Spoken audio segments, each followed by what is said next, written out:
La casa de aprendices. ¿Qué significa casa de aprendices? Mucho más que una simple casa. Todo comienza en el primer momento, al cual yo reconozco como la búsqueda del sentido. Este momento es el más importante, ya que es la base fundamental para todo lo que sigue después. En este momento se nos propone desarrollar conceptos como son los deseos de vida, el nacimiento, la mente y el espíritu, la vocación, el aprendizaje, conceptos que quizá uno en lo cotidiano no se los replantea y que son muy importantes y están conectados profundamente con la parte sensible de las personas. Este proceso largo y profundo me llevó a romper esas ideas predeterminadas que tenía en la cabeza y dejarlas libres a nuevas interpretaciones. En un principio me costaba imaginar de qué forma este proceso, este primer momento, iba a incidir de forma directa en lo que seguía después, pero ahora puedo decir que es sumamente importante y fundamental porque te abre la cabeza y te deja preparado para luego al diseñar conectar con esa parte más sensible de las personas, en este caso de los aprendices. Una vez concluido el primer momento con todos los conceptos relacionados, desarrollados, profundizados, ya es necesario avanzar al segundo momento donde comienzo buscando las vocaciones de mis aprendices. Y para esto tengo que volver al primer momento donde encuentro situaciones que ya había desarrollado, donde hay experiencias que derivan de un accionar y que está vinculado con una determinada vocación que mueve, que moviliza a la persona. Por ejemplo, el caso de una madre, el servicio de una madre que protege, ayuda y alimenta a el niño a una nueva vida que está gestándose en su vientre sin importar el dolor o el sufrimiento que le genera a ella. De esta situación, de esta experiencia que deriva de mi proceso de la vida en sí misma, yo entiendo que la madre con su niño tiene una vocación de servicio. Entonces comienzo a imaginar de qué forma, cómo se podría desarrollar esa vocación en mis aprendices. Con otros ejemplos también obtengo las vocaciones de crear y la de existir. Y de esta forma pienso en desarrollar un proceso de 3 etapas donde los aprendices tengan que recorrer 3 vocaciones distintas, primero por la vocación de existir, luego por la vocación de servicio y luego la de crear,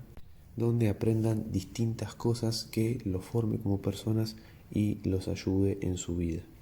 Conociendo las 3 vocaciones, me pregunto qué cantidad de aprendices conformarían cada etapa, qué cantidad de tiempo sería la necesaria para cada una de ellas, y de esta forma comienzo a pensar e imaginar los lugares que serían necesarios para cada uno de estos aprendices en base a su vocación y a su vida. Entonces comencé a dibujar y a desarrollar un montón de lugares, tratando de romper esquemas, mantener la profundidad del primer momento, los conceptos y apegarme a la parte sensible de los aprendices.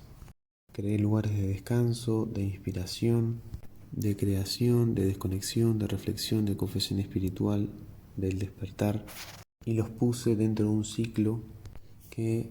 después me ayudaría a entender un poco el movimiento en la casa a lo largo del día, cómo se irían intercalando las distintas actividades de los distintos aprendices según su vocación. Y ahora toca pasar al tercer momento, donde me relaciono con la ciudad de Luján y con el terreno de implantación y su entorno inmediato. Con mis compañeros recorrimos una gran parte de Luján, tomamos fotos, apuntes, dibujos, de todo aquello que nos llamaba la atención y sobre todo de las vivencias barriales. Esas situaciones que se dan en la calle o cerca de la vereda, dentro de las casas, y que complementan el vecindario. Ruidos, olores, texturas, sombras, vegetación, el viento y todo aquello que sea importante y que luego pudiese influir en la vida de los aprendices. Desarrollé distintos mapas, distintos tipos de análisis, investigando un poco acerca de la historia de Luján, la Universidad de Luján, el río Luján, las peregrinaciones gauchas, la peregrinación de jóvenes, el ferrocarril Sarmiento y distintos datos característicos del lugar. Entonces, con todo un conjunto de análisis del entorno, del terreno, con los lugares ya imaginados para los aprendices y con todo un desarrollo profundo de la vida en sí misma, la vocación, los deseos de vida, el aprendizaje y los demás conceptos, comienzo a trabajar el cuarto momento. Este momento es el clave para comenzar a dar forma a todo eso que vengo pensando. Entonces, comienzo realizando unos primeros trazados intuitivos en base a las visuales, los recorridos, el asoleamiento, la orientación cardinal, la interacción entre los lugares ya pensados y la relación con el entorno, que después me sirve como guía y base para hacer las primeras líneas definidas que dan inicio a la forma. No se trata de agarrar un cuadrado, un círculo, un triángulo o cualquier tipo de forma e insertarlo en el terreno, sino que se trata de buscar el sentido del mismo, ya sea una visual hacia el parque donde juegan los niños o una visión en altura con distintos niveles donde se observe el tanque de agua, el puente o la basílica, y que ese mismo sentido sea el que moldee y que dé forma a los lugares. Que la arquitectura esté cargada de sentido y que no sea algo que esté agarrado de los pelos y que no tenga relación ni con el entorno, ni con el sentido de la vida en sí misma, ni con todo el análisis que se viene haciendo desde el primer momento. Entonces, de esta forma comienzo a definir las distintas formas de los lugares que venía pensando, desarrollo algunos nuevos, otros los modifico y voy logrando todo aquello que quería para mis aprendices y que siento que es lo mejor para ellos en cuanto a su vocación, sus necesidades y la vida de ellos mismos. Como había pensado en los primeros momentos, sentía la necesidad de que los aprendices, que son de la vocación existir, los de menor cantidad, los que recién inician, que se encuentren quizá algo más separados y juntos entre ellos mismos. De esta forma dispuse sus lugares en una parte del terreno que está algo más alejada de las otras dos vocaciones, pero que aún así no están aislados y tienen contacto con ellos, pero sí tienen un grado un poco más alto de privacidad para que ellos puedan unirse entre sí, los que son iniciales, y que después se puedan acoplar mejor con los grupos más avanzados que están en la otra parte del terreno y conviven entre ellos. Los aprendices de la vocación de existir tienen más momentos de tranquilidad, de reflexión, de confesión espiritual, donde se encuentran más consigo mismos, tienen más tiempo para leer, tienen más cantidad de charlas con gente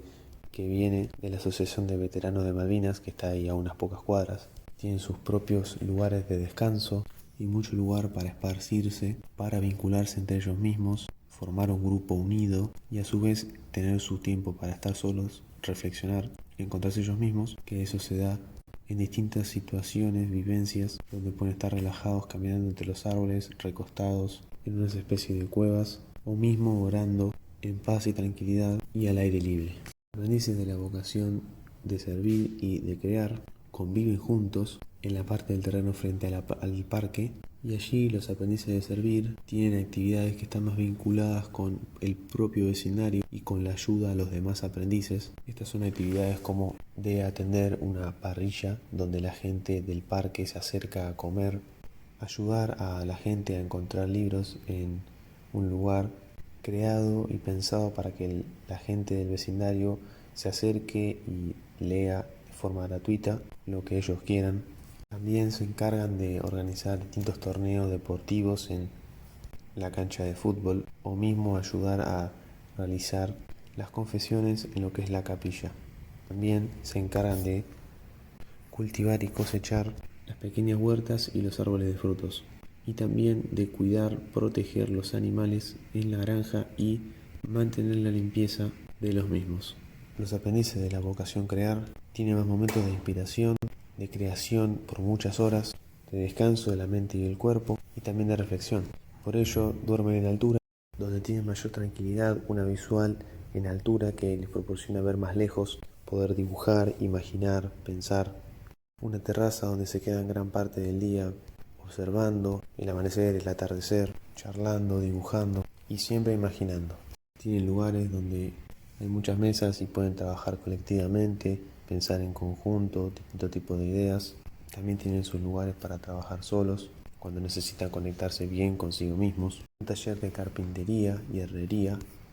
donde fabrican distintos tipos de esculturas y obras que luego las muestran al vecindario y muchas veces recaudan dinero de ellas. Allí también aprenden distintos tipos de actividades que muchos no saben al llegar a la casa. Tiene lugares para debatir, lugares para charlar alrededor de un fogón y fomentar la creatividad, la música, las experiencias de todos los aprendices. Todo esto en conjunto, relacionado entre sí y siempre teniendo en cuenta todo lo desarrollado en los anteriores momentos, termina conformando la casa de aprendices, la cual es mucho más que una simple casa.